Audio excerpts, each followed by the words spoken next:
Ehtaram, you are fired. You are familiar with this sentence. Thank you for your attention. মধ্যপ্রাচ্যের আকাশ জুড়ে আগুনের লেলিহান শিখা। যখন গোটা বিশ্ব ভাবছিল উত্তেজনা হয়তো কিছুটা থিতিয়ে আসছে, ঠিক তখনই ডানা মিলল ইরানের অপারেশন ট্রু প্রমিস 4-এর নতুন ধাপের মিসাইল। একের পর এক ব্যালিস্টিক মিসাইল আর ড্রোনের গর্জনে প্রকম্পিত হয়ে উঠল ইসরায়েলের আকাশ। ইরানের ৭৯তম ধাপের এই হামলায় তাসের ঘরের মতো ভেঙে পড়েছে ইসরায়েলের তথাকথিত নিরাপদ গোয়েন্দা সাইটগুলোর দম্ভ। ইরান এক বিবৃতিতে জানিয়েছে, তাদের নিশানায় ছিল তেল আবিবের কেন্দ্রস্থল ও উত্তর দিকের অত্যন্ত গোপনীয় এবং সুরক্ষিত গোয়েন্দা কেন্দ্রগুলো। খাইবার শেকান, ইমাদ এবং সেজ্জেল ব্যালিস্টিক মিসাইলের নিখুঁত আঘাতে মুহূর্তেই ধ্বংসস্তূপে পরিণত হয়েছে ইসরায়েলি সামরিক গোয়েন্দা অধিদপ্তরের একাধিক গুরুত্বপূর্ণ স্থাপনা। ইসরায়েলের অত্যাধুনিক ও বহুস্তরীয় আকাশ প্রতিরক্ষা ব্যবস্থাকে বৃদ্ধাঙ্গুলি দেখিয়ে ইরানের ড্রোন ও মিসাইলগুলো একের পর এক আঘাত হেনেছে। রামাদগান থেকে নেভেগ মরুভূমি সবখানেই এখন কেবল ধ্বংসযজ্ঞের চিহ্ন।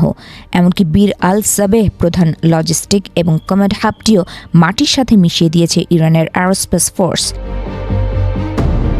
সাইরেনের বিকট শব্দে যখন আকাশ বাতাস ভারী হয়ে উঠছিল, তখন প্রায় ২০ লাখের বেশি ইসরায়েলি নাগরিক প্রাণ ভয়ে ভূগর্ভস্থ আশ্রয়কেন্দ্রে ঠাঁই নেয়। ঘণ্টার পর ঘণ্টা অন্ধকার বাংকারে কাটানো এই সময়টি ইসরায়েলিদের জন্য ছিল এক বিভীষিকা। পুরো শহর জুড়ে আগুনের কুণ্ডলী আর ধোঁয়ার মেঘ দেখে মনে হচ্ছিল আধুনিক যুদ্ধের এক নারকীয় তাণ্ডব নেমে এসেছে মাটির বুকে। হামলার ভয়াবহতা লুকাতে ইসরায়েলের সামরিক গোয়েন্দা সংস্থা আমান এবং মার্কিন পেন্টাগন কঠোর সেন্সরশিপ আরোপ করেছে বলে অভিযোগ তুলেছে ইরান। আইআরজিসির দাবি, ক্ষয়ক্ষতির প্রকৃত চিত্র আড়াল করতেই সংবাদ মাধ্যমের ওপর এই ব্ল্যাক আউট চাপিয়ে দেওয়া হয়েছে। কিন্তু জ্বলন্ত স্থাপনা আর আকাশ ছোঁয়া ধোঁয়াই বলে দিচ্ছিল আঘাত কতটা গভীরে লেগেছে। খতম আল আনবিয়া সেন্ট্রাল হেডকোয়ার্টারের commander major general Ali Abdullahi এক হুঙ্কারে জানিয়েছেন, এই অভিযান কেবল শুরু। যতক্ষণ না চূড়ান্ত বিজয় অর্জিত হচ্ছে, ততক্ষণ এই হামলা অব্যাহত থাকবে। তিনি আরও যোগ করেন, গত ২৫ দিন ধরে ইরান তার শত্রুদের পিছু হটতে বাধ্য করেছে এবং এই অগ্রযাত্রা অপ্রতিরোধ্য।